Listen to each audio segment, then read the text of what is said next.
नमस्कार। मैं डॉक्टर सोनाली नाइक। आज हम गजानन महाराज की ग्रंथ का 13वां अध्याय पढ़ने वाले हैं। उसके पहले एक मेडिटेशन कर लेते हैं। शांत बैठिए, आंखें बंद कर लीजिए, गहरी और लंबी सांसें लीजिए। अपना ध्यान आज्ञा चक्र पर केंद्रित करिए।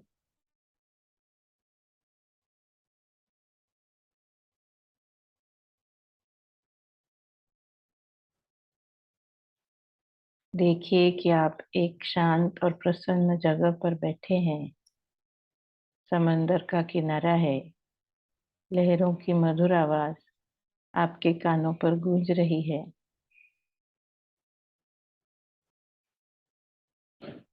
आप बहुत शांत हो, प्रसन्न हो। प्रभु श्री राम का ध्यान कर रहे हो। साक्षात प्रभु श्री राम आपके समक्ष खड़े हैं। प्रभु को देखकर आप आनंदित होते हो, पुलकित होते हो, नतमस्तक होते हो। प्रभु ने आपको आशीर्वाद दिया है कि आप शारीरिक रूप से संपूर्ण स्वस्थ हो, मानसिक रूप से संपूर्ण सुदृढ़ हो, ऐहिक रूप से संपूर्ण सफल हो, सामाजिक रूप से संपूर्ण कार्यरत हो।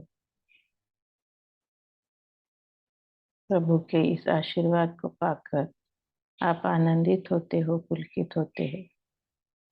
प्रभु की शक्ति का कवच आपके इर्द गिर्द हमेशा बना रहता है। इस कवच के भीतर आप सदैव सुखी, सदैव सुरक्षित, सदैव स्वस्थ होते हो। इसी के कारण आपका जीवन विलक्षण माधुर्य, अलौकिक उल्लास, अभूतपूर्व आनंद से भरपूर है। धन्यवाद दीजिए। धीरे धीरे आंखें खोलिए। जय गजानन। श्री गणेशाय नमः। हे संत वरद श्रीधर, हे दया के सागर, तमाल नील तारो मुझे, हे गोप गोपी प्रिय कर। आपका ईशत्व देखने कभी उस विधाता ने गाय बछड़े चुराए थे यमुना तट पर गोकुल में। तब आपने लीला कर गायों और बछड़े बनकर अपने ईशत्व का ज्ञान ब्रह्मदेव को दिया कर यमुना के जल के अंदर कालिया का मर्दन कर रमणक द्वीप भेजा उसे, गोपों को कर दिया निडर। वैसे ही मेरे दुर्भाग्य को खंडित करना है आपको। गोपों जैसा सब तरफ से निर्भय कीजिए दासगणों को। हूँ अज्ञानी भक्त आपका, लेकिन मुझ पर करना कृपा। यद्यपि मैं जानता हूँ अधिकारी हूँ नहीं इसका, बात यह भी सत्य, पर देखो ना मेरा अंत। अपने कृपा कटाक्ष से चिंता मिटा दो हे भगवंत। श्रोताओ रहो सावधान, पंकट हरि लक्ष्मण चंदा लेने निकल पड़े विठू जगदेव आदि जन। भाविकों ने चंदा दिया, नास्तिकों ने प्रश्न किया, महाराज के लिए आपने चंदा क्यों इकट्ठा किया? महासंत वे है कहलाते, चमत्कार भी है दिखाते, फिर उनके मठ है तो आप चंदा इकट्ठा क्यों करवाते? खजांची उनका है कुबेर, घूम रहे हो क्यों दर दर? उसे चिट्ठी लिख देना, पाओगे फिर धन सत्वर। जगदेव ने कहे वचन सुनकर उसका भाषण, आपका कल्याण ही है इस भिक्षा का कारण। श्री गजानन के लिए आश्रम मठ नहीं चाहिए, यह सब कुछ तो है बस आपके कल्याण के लिए। त्रिलोक है मठ महाराज का, सारे कानन उनकी वाटिका। इतनी सुंदर वसुंधरा ही पलंग बन गई है उनका। अष्ट सिद्धि दासी समान जिसके घर करती है का, उसे किसी की क्या परवाह, उसकी तो अलग है शान। सूर्य जग का प्रकाशक, अंधेरे का विनाशक, उस सूर्य को प्रकाश दे सकता है क्या कभी दीपक? सूर्य स्वयं है प्रकाशमान, दीपक का नहीं प्रयोजन। ढिंडोरा जरूरी नहीं जब सार्वभौम का कारण हो भूषण। धन ऐहिक वैभव चाहता मानव सदैव, पुण्य कृत्य करने से करते इच्छा पूर्ति देव। रोग व्याधि नष्ट करने औषधि आती है काम में, प्राण के लिए नहीं है वह। बात रखना यह ध्यान में। रोग केवल शरीर को है, रहता नहीं प्राण को है। जन्म मरण भी शरीर को है, न अंदर की जान को है। वैसे सबकी सुसंपन्नता अगर रखनी हो सर्वथा, पुण्य रूप औषधि का ही इलाज है करना पड़ता। संपन्नता है शरीर एक, अनाचार है रोग अनेक। पुण्य कर्म रूप औषधि उस रोग की है नाशक। अतः कुतर्क नहीं करना, पुण्य संचय करते रहना। अपने कर्मों की जमीन में पुण्य कर्म के बीज बोना। पत्थर पर जो बोए जाते बीज बेकार में जाते। बात यह ध्यान में रखना, अंकुर उनमें न उग पाते। दुर्वासना और दुराचार बंजर पत्थर है ये बेकार, उन पर पड़े दाने खाने कीट पक्षियों की भरभार। संतों की सेवा से बढ़कर पुण्य नहीं है कोई और। ऊपर से श्री गजानन तो सब संतों के है सिरमौर। धरती पर डाला एक दाना, उसका है भुट्टा वही बनना। फल अपरिमित देता देखो, संत कार्य में मदद करना। भुट्टे में कई दाने लगते, दाने से कई भुट्टे उगते। इसी प्रकार पुण्य कर्म भी वृद्धिंगत होकर फल देते। सुनकर यह उत्तर नास्तिक हुए निरुत्तर। तर्क वितर्क कुंठित होते तत्व बराबर होने पर। इकट्ठा करने को चंदा चाहिए दमदार ही बंदा, किसी साधारण व्यक्ति से बस की नहीं है ये धंधा। अस्तु। प्राप्त स्थान पर कोट बन गया सत्वर, गांव ही पूरा जुट गया तो कमी किस बात की वहां पर। निर्माण कार्य मटका शेगांव में चल रहा था। गाड़ियों में पत्थर चूना रेती सामान आ रहा था। उस समय मुकाम स्वामी का पुराने मठ में ही था। नए मठ के बारे में तब विचार ऐसा हुआ उनका, मुझे वहीं रहना होगा, काम तभी शीघ्र होगा। सुनिए, उन्होंने फिर कुछ लीला दिखाने का सोचा। एक रेती की गाड़ी पर महाराज बैठ गए जाकर। महार था गाड़ी वाला, झट से नीचे गया उतर। महाराज ने प्रश्न किया, तू क्यों नीचे उतर गया? छूत अछूत पर संतों ने कभी विश्वास नहीं किया। उत्तर दिया उस महान ने, महाराज आपके बाजू में बैठना उचित नहीं जरा भी लगता है व्यवहार में। मारुति हुए थे राम रूप, पर बैठे न उनके समीप। सदैव हाथ जोड़े हुए खड़े रहे उनके करीब। मर्जी तेरी हो जैसी भी, आपत्ति नहीं मुझे जरा भी। बैलो चलो पीछे पीछे, जाए गाड़ीवान जिधर भी। बैल वैसे ही निकल पड़े, रास्ते में न जरा डरे। गाड़ी वाले के बिना निर्दिष्ट स्थान पर वे पहुंच गए।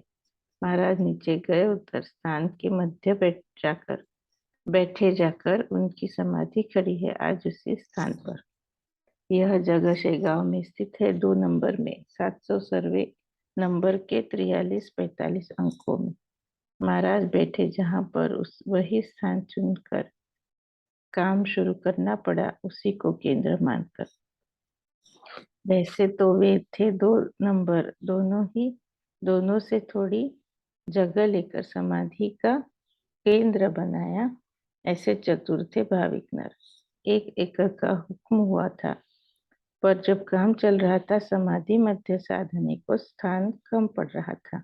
अतः विचार विमर्श कर 11 गुंठे ज्यादा नापकर वह जमीन भी मिला दी। काम फिर प्रारंभ किया दिया कर। नेता जमीन चाहते थे, अधिकारियों ने शब्द दिए थे, काम देकर एक और एकड़ देने वाले भी थे। अतः ऐसा साहस किया, राई का पर्वत बन गया। एक चुगलखोर के कारण मामला बहुत बिगड़ गया। मन ही मन के अंदर सारे नेता गए थे डर। हरि पाटिल महाराज को ऐसे बोला, हे गुरुवर, ज्यादा ली हुई जमीन का काम जांच करने का पूरा करने आया है एक अधिकारी जोशी नाम का। हंसते हंसते पाटिल से महाराज फिर बोले, ऐसे माफ हो जाएगा तुमको भरना जुर्माने के पैसे। इस अधिकारी जोशी को महाराज ने प्रेरणा दी तो अनुकूल टिप्पणी दी, उसने मोड़ दिया इस मामले को। जुर्माना जो था हुआ, कारण ही उसका नहीं रहा। वह गजानन संस्था को वापस ही जाए दिया। मामले की पूरी जांच शेगांव जाकर पूछताछ मैंने की है ठीक तरह। इस काम पर न आए आज। दंड ऐसा माफ हुआ। माफी का जब हुक्म निकला तब हरि पाटिल मन में आनंदित खूब हुआ। वह बोला, कभी न होगा वचन असत्य महाराज का। मुझ पर आरोप आया था ऐसा ही एक महार का।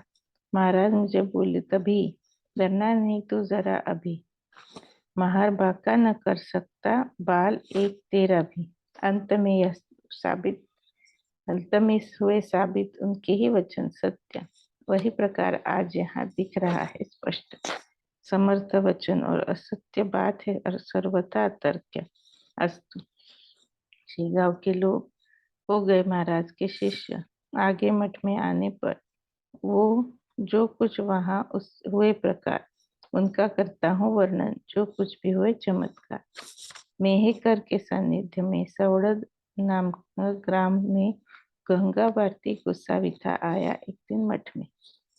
उससे हुआ था कुष्ठ रोग। सड़ गए थे अंग अंग। दरारें पड़ गई पाँव में।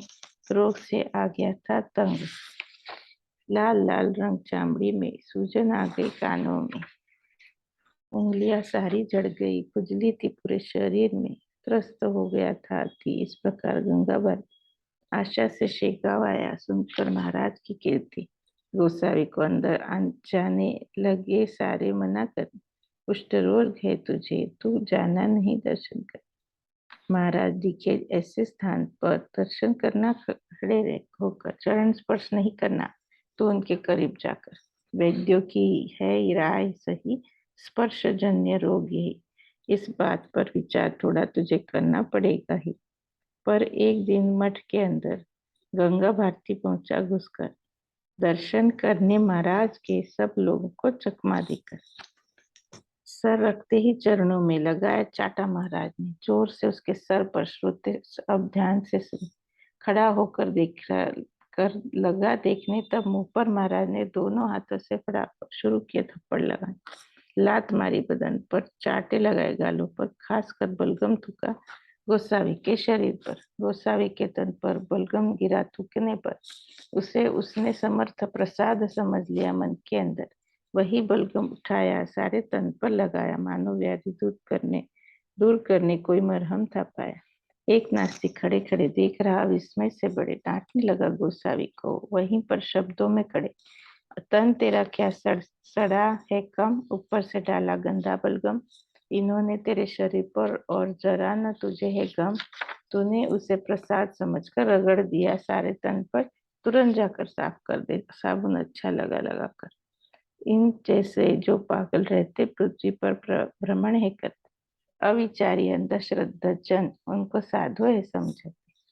उसके परिणाम में ऐसी होती दुष्कृत्यों की अति होती। प्रस्ताल को जाता समाज, पूरी अधोगति होती। उदाहरण है तेरा ही, छोड़ कर लेना दवाई इस पगले के पास में। तूने कैसी दौड़ लगाई। हंसकर बोले गंगा भारती, यही पर तुमने की गलती। बिना विचारे सोच समझे तुमने ऐसे बात कर दी। संतों के पास अमंगल सी बात न कोई रह सकती। कस्तूरी मृग के पेट से कभी दुर्गंध न आ सकती। आपने जो देखा बलगम मेरे लिए था मरहम। उससे सुगंध निकल रही थी कस्तूरी के जैसी एकदम। आपको संशय हो अगर दिखो मेरे तन को छूकर समझ जाओगे। वस्तुस्थिति हाथ लगाकर देखने पर शुद्ध औषधि मात्र है। जरा सा भी थूक नहीं है। को मरहम मानने गुस्सा भी पागल नहीं है। आपका संबंध नहीं था, अतः बलगम ही दिखा। आप समझ पाए नहीं महाराज की योग्यता। अगर देखना हो प्रत्यंतर चलना जरा उस जगह पर जहाँ महाराज स्नान करते। आओ मेरे साथ सत्वर। महाराज जहाँ स्नान करते स्थान गीला होता है, वह स्थान रोज तन पर लगाता हूँ। उस मिट्टी को औषधि मान। आपस में ये चर्चा कर दोनों पहुंचे उस जगह पर। गोसावी की बात का आया नास्तिक को प्रत्यंतर। मिट्टी वहां स्थान स्थल की दोनों ने उठाकर देखी। दवा बन गई वो मिट्टी जो गोसावी के हाथ में थी। नास्तिक के हाथ थी रह गई मिट्टी की मिट्टी। आसपास फैलने थी उसकी दुर्गंध। उसकी प्रकार यह देख लिया शर्मिंदा वो हो गया। आज के शरण आया, संशय मन का छोड़ दिया। इस गोसावी को कोई पास फटकने दे नहीं। महाराज को भजन सुनाए। वह रोज दूर से आवाज गंगा भारती की स्पष्ट सुस्पष्ट और मधुर थी। अभ्यास के कारण उसे गायन कला अवगत थी। 15 दिन बीत गए। व्याधि के चिन्ह हटते गए। बदन पर से चामड़ी के लाल धब्बे दूर हुए। कानों की दशा सुधर गई। पाँव की दरारें मिट गई। व्याधि ने पीछा छोड़ दिया। दुर्गंध भी खत्म हो गई। सुन उसका मधुर भजन। संतुष्ट होता स्वामी का मन, किसे अच्छा नहीं लगता श्रवण करना सुस्वर गायन। पत्नी गंगा भारती की अनुसुईया नाम की थी। पति को वापस ले जाने से गांव में पहुंच गई थी। बेटा था संतोष भारती, साथ उसे ले आई थी। हाथ जोड़े अपने पति को उसने ऐसी की विनती, मैंने आंखों से देखी है, व्याधि आपकी दूर हुई है, चलिए वापस घर को। अब समर्थ चंद्रमौली ही है। पुत्र ने भी कहा पिता को, चलिए आप अब अपने घर को। घर जाना चाहता हूँ, कहिए अब महाराज को। गंगा भारती बोले, उस पर जोड़ना न मुझको तुम कर, मैं तुम्हारा कोई भी लगता नहीं हूँ इत पर। थप्पड़ मार ब्रह्म को मेरे दूर किया है महाराज ने। थप्पड़ मार ब्रह्म को मेरे दूर किया है महाराज ने। निराश्रितों की माता बनकर बैठे हैं शेगांव ग्राम में। विभूति लगाई पूरे तन में, गृहस्थी का पर लोभ है मन में। विडंबना ये अति इन गेरुए वसनों की है तुमने। संकेत ऐसा मुझे क्या, थप्पड़ मार कर जगा दिया। आंखें खुल गई मेरी, मैंने जग से नाता तोड़ दिया। हे संतोष भारती कुमार, ले जाओ माँ को अपने घर। सौड़त को तुम वापस जाओ, रुको नहीं यहाँ जहाँ पर। उसकी आयु है जब तक सेवा करना तुम तब तक, इसे दूर नहीं करना तुम जीवन के अंतिम क्षण तक। माँ की सेवा जो है करता, प्रिय हो जाता वासुदेव का। इतिहास तुम भूलो मत पुंडलिक के मातृ प्रेम का। मैं जो वापस लौटा सवड़त, व्याधि होगी पुनः पूर्ववत। अतः घर चलने हेतु करो नहीं तुम मुझे मिन्नत। अब तक तो था तुम सबका, अब बन गया हूँ ईश्वर का। कुछ तो सदुपयोग करूँ मैं मिले हुए इन नरजन्म का। आज तक जो बीत गया नर जन्म बेकार गया, अब जागू तो 84 का समझो चक्कर छूट गया। महाराज की है कृपा दृष्टि, धुंध से ही मेरी हो गई मुक्ति। परमार्थ रूप इस खीर में डालो न तुम मुंह की मिट्टी। ऐसा समझाया पत्नी को, पुत्र के साथ सौरत को भेजकर गंगा भारती ने अपना लिया शेगांव। महाराज का भजन कीर्तन भक्ति से करता था गायन। इस कला में निपुण वह था, वह मुग्ध होते थे सारे जन। रोज संध्या के बेला में एक तारा लिए हाथ में भजन बैठकर गाता रहता महाराज के सानिध्य में। सुनकर उसका भजन कीर्तन हर्षित होता सबका मन, मनोरंजन करने वाला उसका भक्ति गायन। गंगा भारती ठीक हुआ, रोग समूल नष्ट हुआ। मलिकापुर गया फिर, क्योंकि समर्थ का आदेश हुआ। अस्तु। एक बार पौष के माह जाम सिंह आ पहुंचा शेगांव। समर्थ को आग्रह किया, चलिए महाराज मेरे गाँव। भांजे के घर में आपको लेने आया गाँव को। तब वहां वचन आपने ऐसा दिया था, हूँ मुझको उसको दिन बहुत हो गए, अब तो मुंडगांव चलिए। भक्त हूँ महाराज आपका, इच्छा मेरी पूर्ण कीजिए।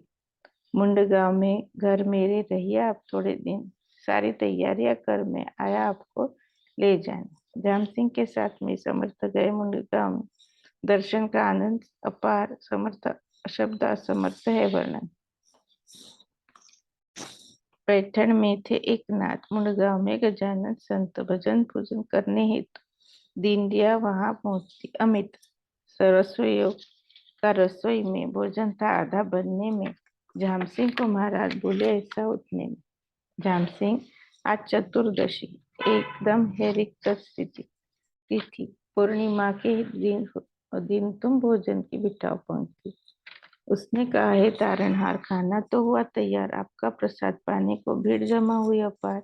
स्वामी बोले, जाम सिंह को व्यवहार दृष्टि से देखो।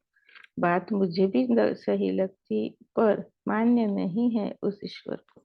जाम सिंह, तुम्हारा यह खाना उपयोग में नहीं है आना। तुम प्रापंचिक लोगों भले ही चाहो इच्छा पूर्ति करना। पंगत बैठी भोजन करने, अकस्मात कैसे न जाने आसमान में जमा होकर मेघ काले लगे गरजने। तूफान भी लगा उठने, बिजली लगी चमकने, कड़कड़ाहट कड़ाकड़ करते वनों में वृक्ष बड़े भी लगे टूटने। पल में पानी पानी हो गया, अन्न भी बेकार हो गया। जाम सिंह ने महाराज को निवेदन फिर ऐसा किया, महाराज अब सुनिए, कल ऐसा बरस न पाए जल। अति निराश होकर आज बैठ गए हैं भक्त सकल। वर्षा ऋतु के नहीते दिन पूर्वाभास जरा दिए बिन। सहसा हुए इस वर्षा को रोक सकता कौन आप बिन। वर्षा अगर अधिक हुई समझो फसल चौपट हुई। लोग कहेंगे जाम सिंह की भक्ति भी खूब अजीब रही। लोगों को अन्नदान किया, जाम सिंह ने पुण्य किया। गजब तरीका पुण्य कर्म का, हमें त्रस्त हैरान किया। महाराज कहे जाम सिंह से, ऐसा चिंतित होता है क्यों? आज जैसा धोखा धोखा पुनः वर्षा देगी ना कल तुम। अभी भगाता हूँ मैं उसको अभी भगाता हूँ मैं उसको, ऐसा कर देखा गगन को। बदली पूर्णतया छट गई, क्षण ही ना लगा छटने को। बादल हो गए तितर बितर, धूप गई सर्वत्र बिखर। निमिष मात्र में हुआ चमत्कार, अगाध शक्ति के स्वामी गुरुवर। अगला दिन पूर्णिमा का था, आयोजन फिर भंडारे का किया गया। वही नियम अब जारी है मुंडगांव का। झाम सिंह ने की अपनी सारी धन संपत्ति श्री गजानन महाराज के चरण कमल में अर्पण कर दी। मुंडगांव के लगे तब जन महाराज का करने पूजन। उनमें पुंडलिक भोकरे था, अति भाविक था उसका मन। उकिरड्या नामक कुंभी का यह इकलौता लड़का था। इन तारुण्यावस्था में ही महाराज का बना भक्त था। वराड़ प्रांत में रिवाज था, बालक अगर न बचता था मन्नत मानकर उसका नाम उकिरडा रखा जाता था। जैसे पेटैया तेलंगाना में, केरपुंजा महाराष्ट्र में, वैसे उकिरडा नाम रखा जाता था वराड़ प्रांत। यह पुंडलिक वद्य पक्ष में वारी का क्रम पूर्ण करने शेगांव पहुंच जाता था महाराज का दर्शन कर। जैसे कि वद्य पक्ष में देहू और आरंडी ग्राम में वारकरी जन इकट्ठा हो जाते इंद्रायणी के पास में, वैसी ही परम श्रद्धा से निकलता वह मुंडगांव से शेगांव में पहुंच ही जाता बिना चुके नियम से। एक बार वराड़ प्रांत में व्याधि ग्रांथिक सन्निपात ने जोर खूब दिखाया अपना। लोग गांव से निकले अपने। यह व्याधि ऐसी होती, सर्वप्रथम सर्दी लगती, बाद में फिर चढ़ता बुखार रखे रक्त वर्ण हो जाती, तत्पश्चात कहीं जोड़ पर ग्रंथियां उठती है सत्वर, उसके बाद जोर दिखाता वात सारे तन बदन पर। मरीज की दुख हो जाती, व्यर्थ बकबक शुरू होती, बेहोश सा गिर पड़ता, शरीर में जलन सी होती। पूर्व में यह घात की व्याधि भरतखंड ने बिल्कुल न थी। यूरोप में व्यापक रूप में यह व्याधि पाई जाती थी। बाद में बीमारी या नाशक पहुंची धीरे से भारत तक। उसके प्रतिकार में लोगों ने त्याग दिए घर बार तक। मुंडगांव में बीमारी ने शुरू किया पाव पसरने। वह वारी का ही समय था। पुंडलिक निकला दर्शन कर, घर ही उससे बुखार आया पर किसी को नहीं बताया। शेगांव का रास्ता पकड़ा, पिता के साथ चला आया। 5 कोस चलने पर शरीर में भर गया ज्वर, कठिन हो गया उसे डालना एक कदम भी भूमि पर। गांठ उठ बैठी बगल में, हैरान हुआ वह यात्रा में पूछा। पिता ने पूछा पुंडलिक को, ऐसा क्या करता रास्ते में?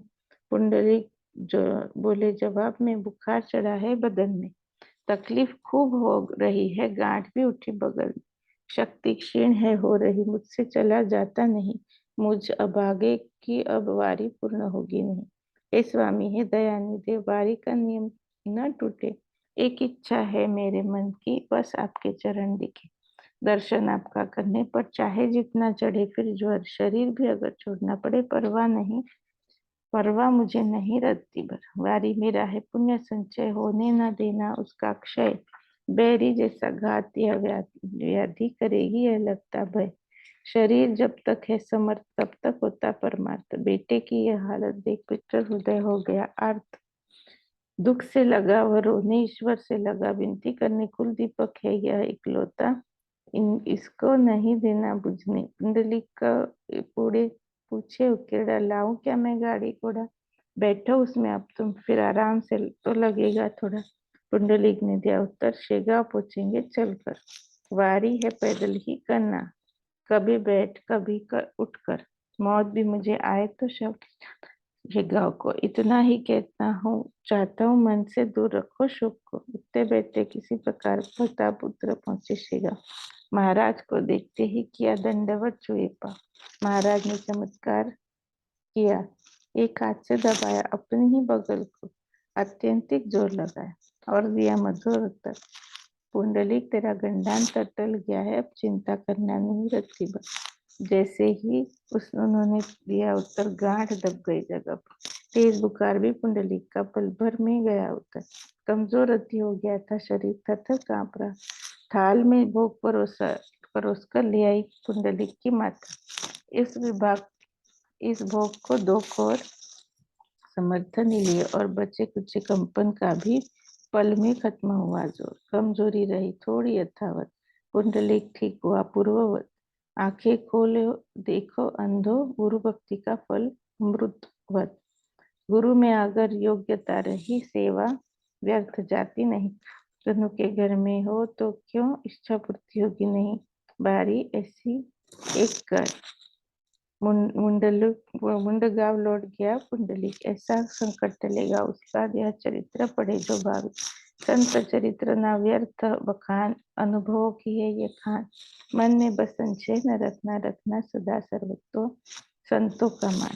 श्री दास गणों विरचित श्री गजानन विजय नामक ग्रंथ। भगवान आपको विनती है, करे सबके दुखों का अंत। शुभम भवतु श्री हरिरापणमस्तु इति श्री गजानन विजय त्रयोदशोऽध्याय समाप्त।